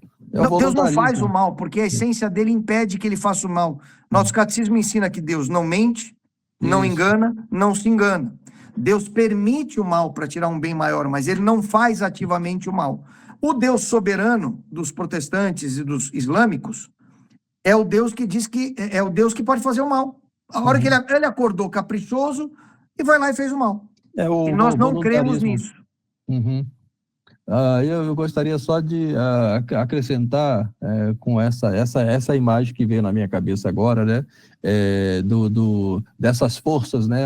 Uma que cria matéria e outra que destrói a matéria. A gente vê muito isso no universo de história em quadrinho e dos cinemas hoje, né? Que estão repletos dessas histórias de super-heróis. Então, por exemplo, recentemente foi lançado o filme O Quarteto Fantástico. Então você tem seria o Demiurgo, o criador da matéria, e o Galactus seria o destruidor da matéria. Seria uma espécie de mesmo Deus, com essa dupla face, uma que cria e a outra que destrói. So the Dr. Hogan, Professor Bezerra is talking about these two sides, one that creates and one that destroys. Just Yes. like his comment is about what is happening today in the movies, for example, in the Fantastic Four movies, where you have like the Demiurge, which would be Yes. the Galactus. Yes, Galactus is the creator of all matter. And another god with the double face, like he creates and he destroys. He creates and he destroys. Yeah, it's creative destruction.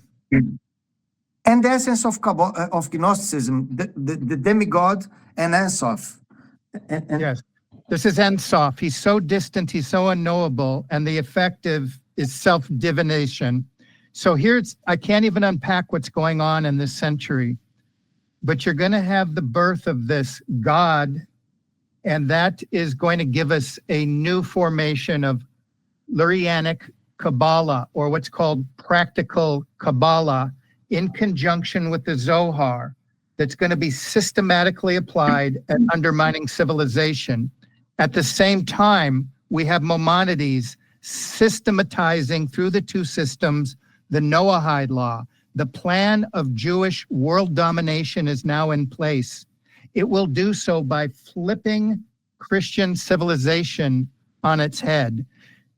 It's going to be, it takes the essence of Christianity and it's going to step by step remove it into an anti-church and anti-Christ system. It's heavy stuff, but we have Maimonides, we have the practical Kabbalah, and in the church, we have a crypto agent named Yakam Defora, who's going to take these heavenly ideas, Father, Son, and Holy Spirit that belong in the eschaton, separated, and he's going to bring them down in conjunction with the Kabbalah and the Zohar and have the minds of Christians come. And this would even affect in Portugal, you're going to have the killing of the king. This cult of the Holy Spirit's going to send out to Brazil that's still residue of it today. Anyway, that's a lot of information. I'll let you go with that a little bit. Ok, Doug. E ele está dizendo o seguinte, esse processo de desenvolvimento do Zohar avança com a sistematização da Cabala Luriânica, e essas duas coisas integram-se em Maimônides. Maimônides está ali combatendo e sendo combatido por São Tomás, tá certo? Se integram em Maimônides na sistematização das leis do noéismo, como dinâmica de dominação da cristandade e da igreja, e, portanto, da exclusão, da extração da essência da igreja, pela substituição. Ou seja, você tira a doutrina verdadeira, coloca uma doutrina falsa. Tira um conceito teológico verdadeiro, coloca uma heresia que parece boa, do tipo ecumenismo, do tipo liberdade religiosa, do tipo dignidade infinita humana. E parece boa, mas no fundo é um valor Sim. É contrário. contrário. Ela parece boa porque ela se apropria das aparências e dos Das termos. aparências. Mas Ela dá mantém outro o sentido. acidente e troca a substância. Perfeito. Tá certo? Exatamente. Então você fala a palavra achando que está falando uma coisa, mas o sentido essencial da palavra Já é mudou. diferente. Exato. Sim. A palavra ecumenismo sempre foi usada nos concílios ecumênicos Sim. e hoje ela é usada de maneira completamente deturpada. Então Exato. o que ele está dizendo é que ao longo do tempo esse sistema, noísmo Maimônides, Cabala Luriânica, que é a sistematização cabalística do Zohar, criado por Moses de Leon, vem avançando e destruiu a cristandade, Sim. que agora entra na igreja para destruir a igreja desde dentro, Sim. permitindo a viabilização do sistema do corpo místico do anticristo, que é aquele corpo constituído da ausência da essência, mas que mantém as aparências. E aí ele diz que isso é um processo de imanentização escatológica, porque eu trago, e ele diz que o artífice da dinâmica de trazer essa visão errônea, essa visão herética, essa visão luciferina para o seio católico era justamente um católico chamado Joaquim de Fiore, O abade cisterciense. que é quem traz o conceito de reino do espírito, que vai Isso. dar origem, que vai fundamentar teologicamente, digamos assim, renovação carismática, Isso. evangelicalismo, protestantismo. É a religião do Jordan Yes. Peterson, por exemplo. Jordan Peterson é fioriano, isso diz Yes. Joaquim de Fiore. Yes. E aí dá essa ideia de messianismo, Uhum. porque é o que Messianism. conecta. That's what's birth. That's the birth. Yes. That's Yeah. that's the birth. Messianism is what connects Protestants, It's a evangelical misplaced category. Christians, and Talmudic Jews, and conservatives. All these guys are connected into this messianism expectation. And all of these things are together, the Talmud, the Kabbalah, even the pre-Zionism, which is just world Jewish domination and Noahide, it's all there. And what's unleashed is this force of an unholy Trinity. So in our Trinity, the Father, Son, and Holy Spirit are persons. They're ontologically real, okay?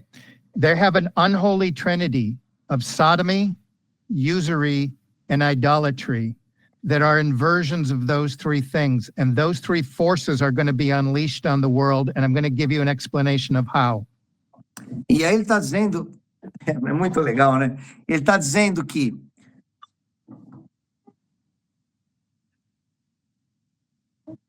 o cabalismo, o talmudismo, o pré-sionismo, que é só um movimento de dominação política estruturante da sociedade, e o talmudismo, eles avançam contra a igreja movidos por uma dinâmica que serve ao corpo místico do anticristo, que no fundo é a expressão de uma antitrindade. Uhum. Não é só o anticristo, é uma antitrindade. Uhum. E que para nós, Pai, Filho e Espírito Santo, são seres reais, ontologicamente reais. São pessoas. Pessoas. São três pessoas. Exatamente. Que a trindade lá dos filhos da serpente não é uma trindade real. E os conceitos que dominam essa trindade, a trindade é formada por idolatria, que é o antipai, a sodomia e a usura. E que essas três expressões, o Padre Ripperger diz, né, que a trindade satânica é Lúcifer, Baal e Asmodeus, que são exatamente esses três demônios. Demônios que expressam esses três valores. Doug, Father Ripperger are used to saying that the unholy trinity is formed by Satan or Lucifer, Asmodeus, and Mammon, Baal. They represent usury, bestiality, or pornography, Sodomy, usury, and idolatry. Yes. So here's something that's very difficult to understand. It's the birth, I would say, of monopoly capitalism. Are you ready? Do you want to say that? Ele está dizendo que agora é que é difícil, porque o nascimento do capitalismo monopolista aparece nesse momento. Por quê? Com a usura e com esse processo de avanço do sistema da trindade anticristã na sociedade, os poderes foram sendo conquistados, os poderes reais foram sendo conquistados. Sim. E ele vai chegar nesse momento. Por isso que ele falou de Revolução Industrial, Revolução Francesa e Revolução Protestante. Go ahead. Okay, so the church itself is the centerpiece of the attack on Christ. So the church is being attacked from Spain and the Sephardics, the finance class, and as well as the Venetian nobility. So there has been attacks 12th, 13th, 14th century on the church, but it's now has a system. Okay, so double entry bookkeeping. Let me just stop there. This is where the Zohar is put into a system of finance where you can have covert bookkeeping. This is very complicated, but it would allow you to use Babylonian money magic and sort of hide these three forces underneath your interaction. It's really the birth of monopoly capitalism. It would come the trading ships that would eventually develop out of the Venetian oligarchy. That would be the great trading empires, the Dutch, East India, the English, the French, the Spanish. They all use double entry bookkeeping, which is a Zoharian concept of having a covert ledger. And that's how they would, it's just like the beginning of Vegas or the stock market. It's really a system devised for the house always wins.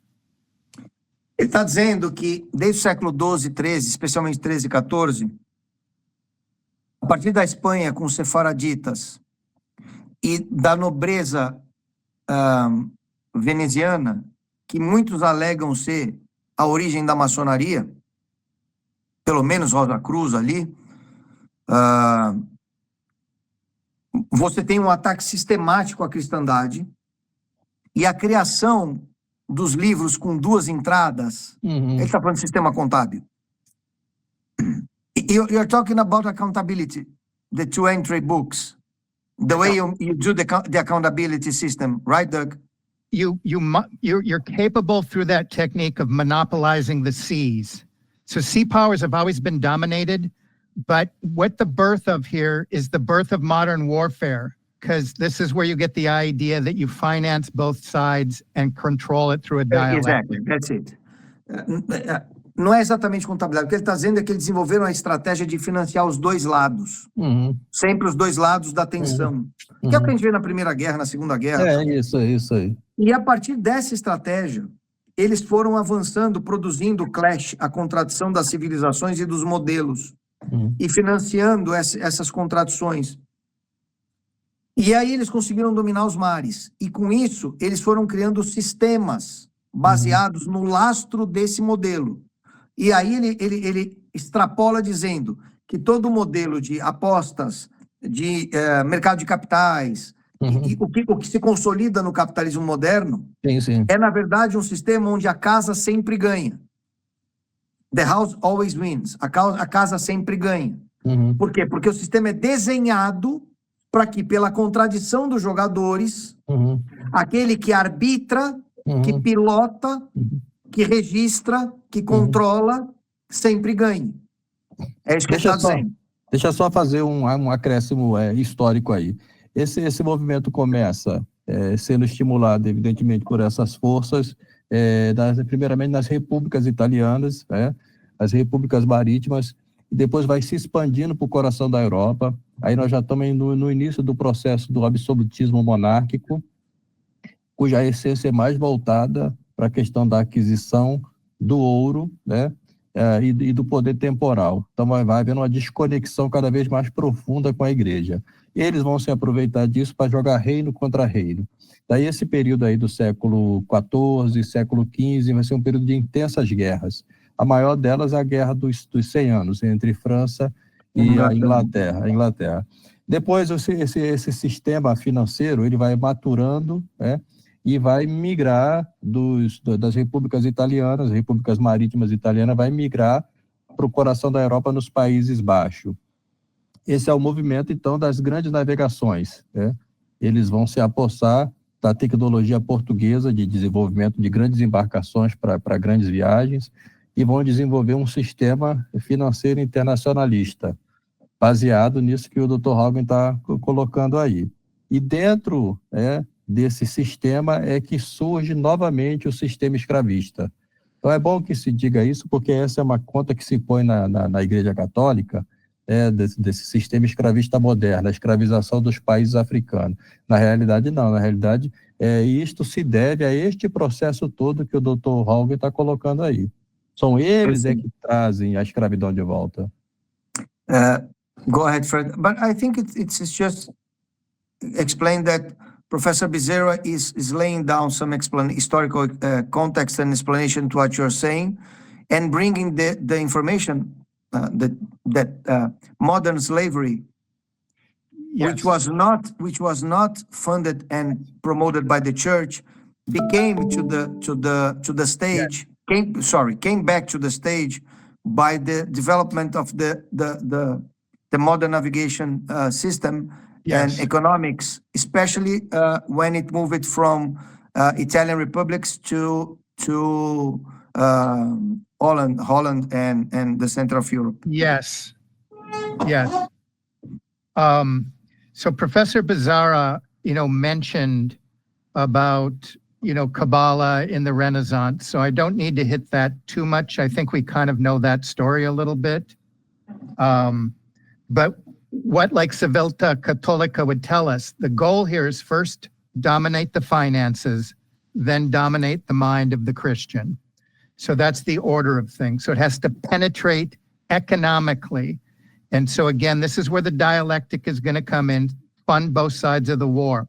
I do want to mention a quick decree here on the advent of the Renaissance, which is 1498, a decree, 1489, a decree of Constantinople, in which it said that we will send our people into all, this is way before, Sabbatean Frankism. We will send them, we will make them lawyers, doctors. So you're getting from the outside, you're getting an economic assault, but they're going to go in and infiltrate and become the doctors, the lawyers, the physicians, and they're going to become, we call this crypto Jews. And so ele está dizendo que esse sistema de avanço pela promoção da dialética, de financiar os dois lados sempre, ele é um projeto que começou bem antes do franquismo, bem antes do sabatianismo, e que ele até cita um decreto de 1489 de Constantinopla, onde eles dizem que vão se tornar os advogados, os contadores, os especialistas. Por isso que ele chama de crypto-Jews, né? Uhum. Judeus escondidos. E aí, que vão se infiltrar nessas dinâmicas financistas. E aí ele traz o documento da Civiltà Cattolica, ou Civiltà Cattolica, como ele disse, mas é um documento italiano, aprovado, é uma revista italiana aprovada pela Santa Igreja, tem o imprimatur da Santa Igreja, do século XIX, do final do século XIX, que os jesuítas ali, se não me engano, são os jesuítas que escreveram. The guys that wrote the Civiltà Cattolica article are Jesuits, aren't they, Doug? correct. Yes. Os jesuítas escrevem artigo nessa revista com aprovação do Vaticano, e ali, the Pope was Leo XIII already, Yes. or Pius IX, Leo XIII. Bom, qualquer coisa entre Leão, eu acho entre o nono e The Leão original one is XIII. 1890, Yes. and then there's another one in 1937. E aí eles escrevem esse artigo na Civiltà Cattolica, onde eles dizem que o modelo de dominação, which was the year of the article? 1890 is the original. Yes, de 1890, então é Leon XIII. Yes. 1890. Sim. Já naquele momento os jesuítas denunciam, estamos falando aqui dos bons jesuítas, os protetores da cristandade, do Papa, a Ordem de Santo Inácio, Sim. não os jesuítas deturpados por Teilhard de Chardin. Esses jesuítas escrevem um artigo dizendo o seguinte, que o modelo de dominação vem na seguinte ordem. Primeiro eles vão dominar as finanças, é o bolso, é o financiamento, é a dívida, é os juros, sistema financeiro, sistema bancário, sistema internacional. Depois eles vão dominar a nossa mente. É a educação, é a cultura, é o entretenimento. E a última fase que ele não disse agora, mas ele já disse em outros programas dele, I'm adding what I used to say in other shows, Doug. The third phase is dominate the body. Yes. Because Yes. in Civiltà Cattolica, this is not there. Right. But of course, this is truth. First, they dominate the money, the transactions, then the mind, the cosmovision, the mindset, the emotions, the perception of reality, and then the bodies. Por isso a internet dos corpos, internet das coisas, internet of bodies, internet of things, microchips, mRNA, essas coisas todas entram nesta equação da dominação dos corpos. Então, os graus de liberdade vão sendo suprimidos. pela inversão, primeiro pela questão financeira, com a venda do financiamento, dos juros, etc., escravização, depois da consciência da cultura, e aí você tem a destruição da cristandade moral, da cristandade histórica, da cristandade como verdade social, que é onde estamos agora, e nós estamos evoluindo para a terceira fase, que é o que o Doug acrescenta, que é o domínio dos corpos. E aí vem a tecnocracia, vem toda essa dinâmica que está em curso. So, right, this is now, it's the creation of a slave system. And I'm going to talk just for a moment about the organization. What is Judaism? What is organized Judaism? Bear in mind that they worship some force that's good and evil. If you're worshiping and empowered by evil, it's the essence of Satanism. Ele vai agora explicar a sistemática desse, aspas, judaísmo moderno, que não tem nada a ver com o judaísmo da Bíblia, com o judaísmo pré-cristão. É esse movimento. Quando a gente tem que falar bem claramente para não confundir com o judeu, com o judaísmo, não é nada disso que a gente está falando. Tá não confundir com raça. Não confundir, exatamente, porque a palavra ela é usada de várias formas. Não estamos falando de sangue, não estamos falando de... Não estamos falando... o Doug está falando de um sistema de dominação. Sim. Baseado promovido na pelos doutrina. filhos da serpente. Mas é importante esse disclaimer aqui. E aí, just explaining, Doug. E aí ele diz o seguinte, que para a gente entender o que ele vai dizer agora, a gente precisa ter em mente que eles adoram a um Deus que é ao mesmo tempo bom e mau. Que é, em essência, Satanás. Mesmo que eles não saibam, mesmo que eles não digam. Mas o próprio ato de adorar uma força que é ao mesmo tempo boa e má, não pode ser Deus, porque Deus é somente bom. Não pode ter essa... Porque, veja, ontologicamente, nós sabemos, e Santo Agostinho demonstrou isso na sua questão contra os maniqueus, que ontologicamente não existe o mal. O mal não pode ser um ser.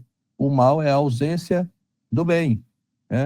E na concepção deles, o mal é um ser.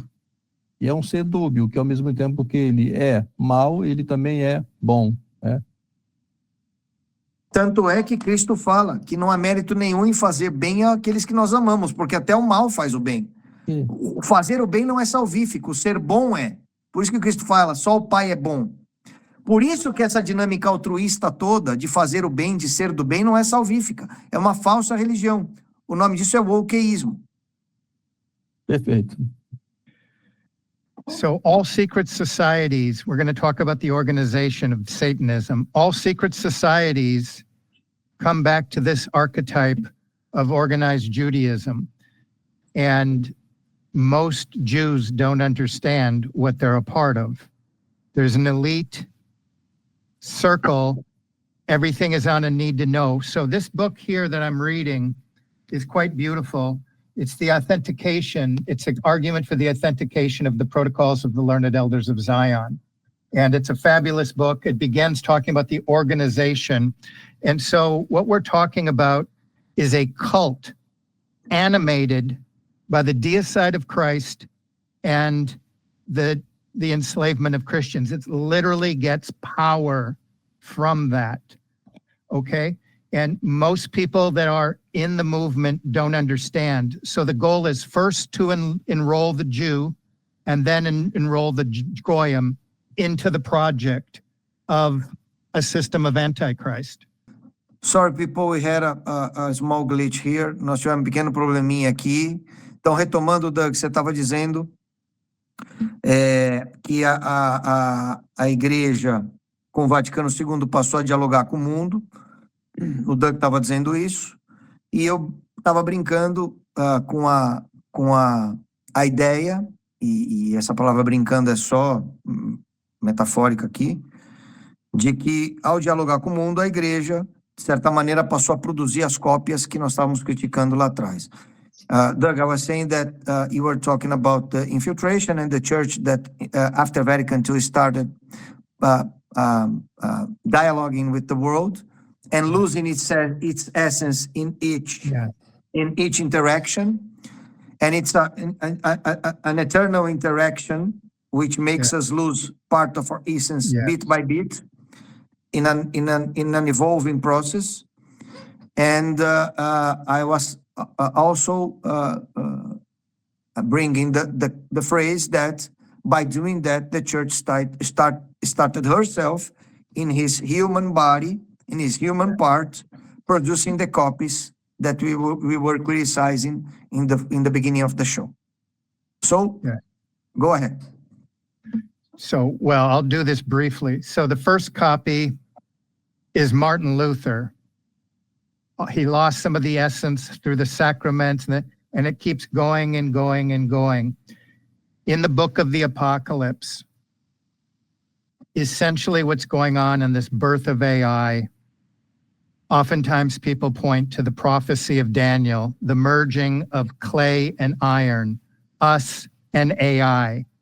And this is the plan it's being rolled out by the synagogue. They're literally following a script. And so the final merger, the central theological point here is through the great deception, we will trade in the image, Imago Dei, the image of man, that beatific vision, and we'll trade in our image for the image of man, the Jewish utopia. We'll buy into the promises that AI will save the world, that we'll live forever through technology. And that's why these oligarchs, these technocrats are going to kind of pitch, this is going to be the entryway for the Antichrist system. So where are we on this trajectory? We're in a very critical and apocalyptic period, I would argue. Ele está dizendo, which leads to transhumanism. Yes. Ele está The mark of dizendo the beast. Yes.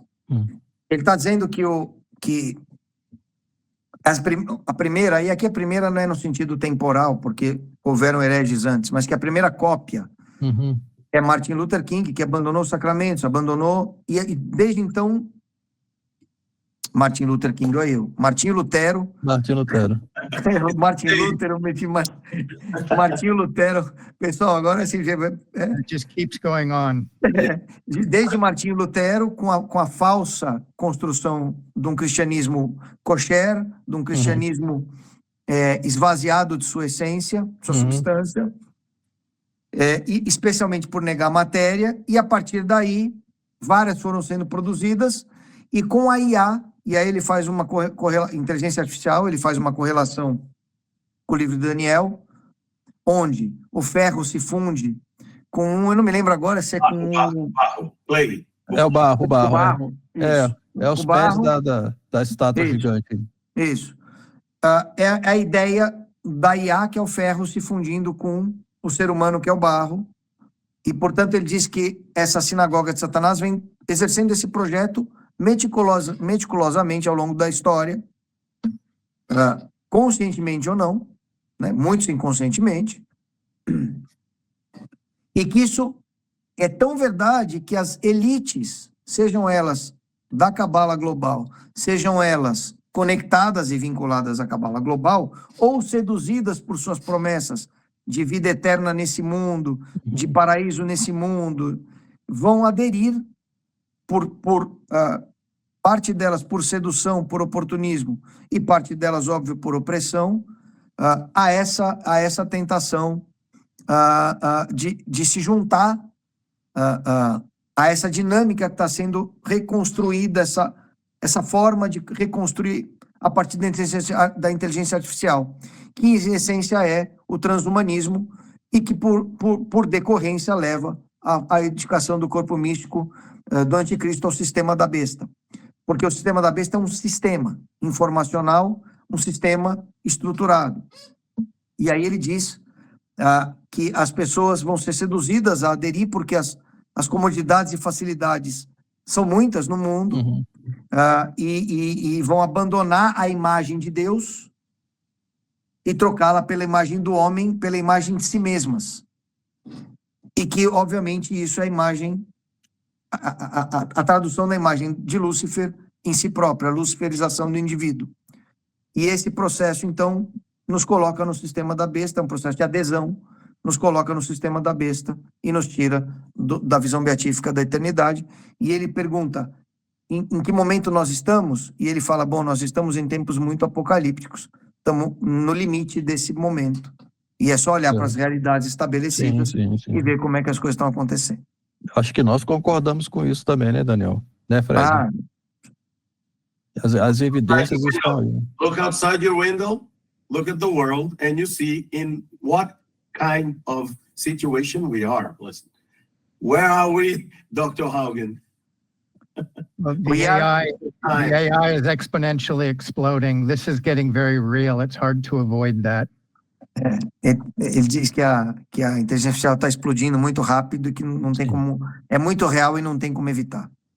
The system of Elon Musk, the Neuralink and the Neuralace and the AI itself, it's part of quantum entanglement. It's literally working with demonic entities, and it creates a deception in our mind. That's where we have to have a proper operation to avoid error. So we want to, as scripture says, get back to tradition. It's the one thing that the scripture tells us to avoid this operation of error. And again, AI, the more sophisticated, it's involved in this word quantum entanglement. It's really creating mind demons at faster and faster levels.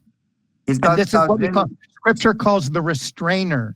It's chipping away at the restraining power of the church. We restrain that power through tradition. Caterhon. The restrainer is the Caterhon. Paul to Thessalonicenses. O que ele está dizendo é o seguinte, essa operação do erro, ela é incrustada, ela é infiltrada na nossa mente a partir de uma série de instrumentais, ferramentais. Então é o Neuralink do Elon Musk, é o metaverso, e essas coisas, elas vão construindo imagens na nossa cabeça. E essas imagens, e esses sistemas de IA, e os chips, e a gente se conectando a tudo isso, vai promovendo o entrelaçamento quântico.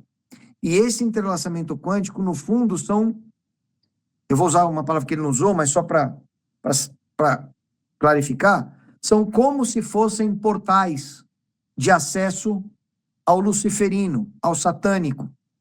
Porque nossas imagens e nossas memórias vão sendo shapeadas, construídas a partir dessa interação, dessa evolução, dessa produção de informação, imagem e aprendizado.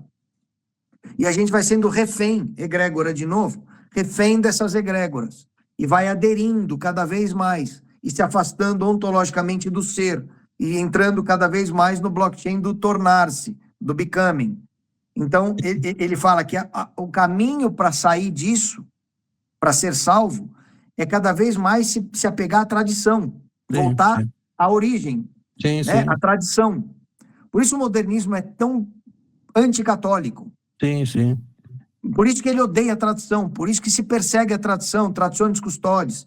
Então, a tradição é a saída para a gente voltar a lembrar de se conectar à seiva da árvore da vida. Que e, por outro lado, é o obstáculo final para eles, né? Que é a expressão que ele usou, que é o Caterhon, é o obstáculo final. Precisa ser removido o Caterhon conforme 2 Paulo Tessalonicenses. Perfeito.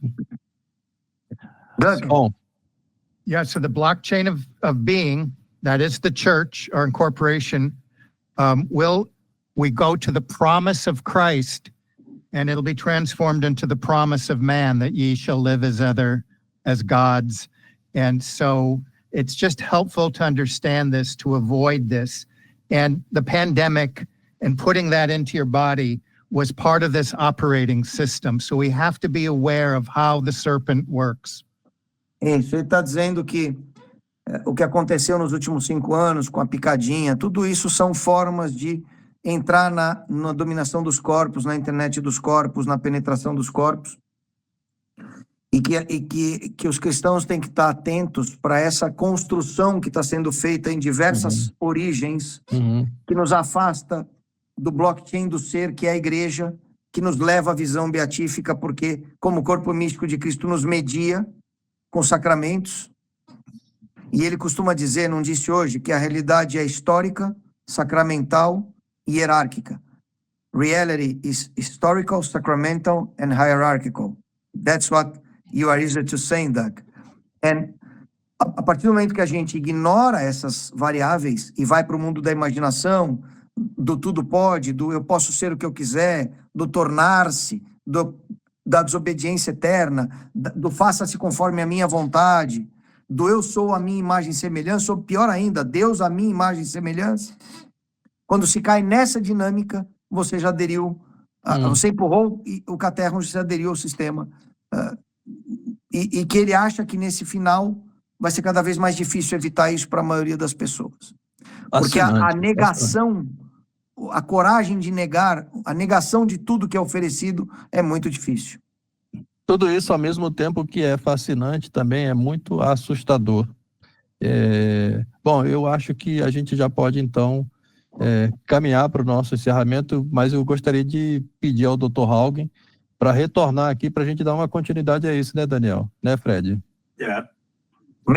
Faz o convite, Fred, faz o convite. I'm going to be the one here, say, to invite Dr. Haugen for a part 2, a sequel Yes. of this show. And is that good? Yes, so? Extraordinário, extraordinário. So, yeah, it was. So, seeing through the singularity and in pursuit of the metaverse. Estão no Amazon. Isso. Depois a gente pode também colocar na descrição também os títulos, né, e como fazer para adquirir os livros. Não é? Então, muito obrigado. Professor. Muito obrigado, meus amigos. Any last words, Professor? Yeah, before the end of the year, I'm trying to finish a book called Saints of the Apocalypse.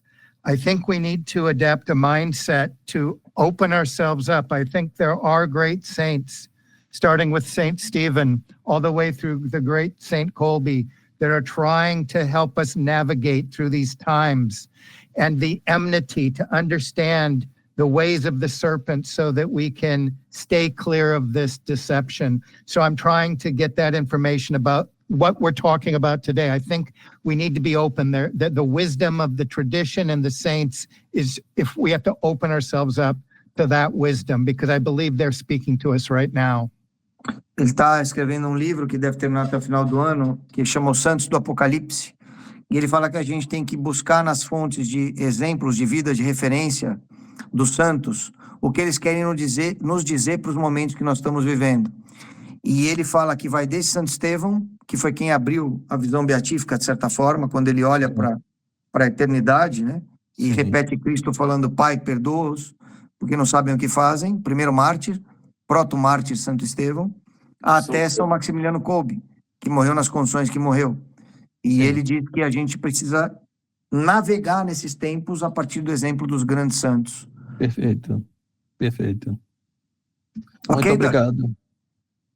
Oh, and final words, I just want to say thank you guys so much. I really enjoyed it.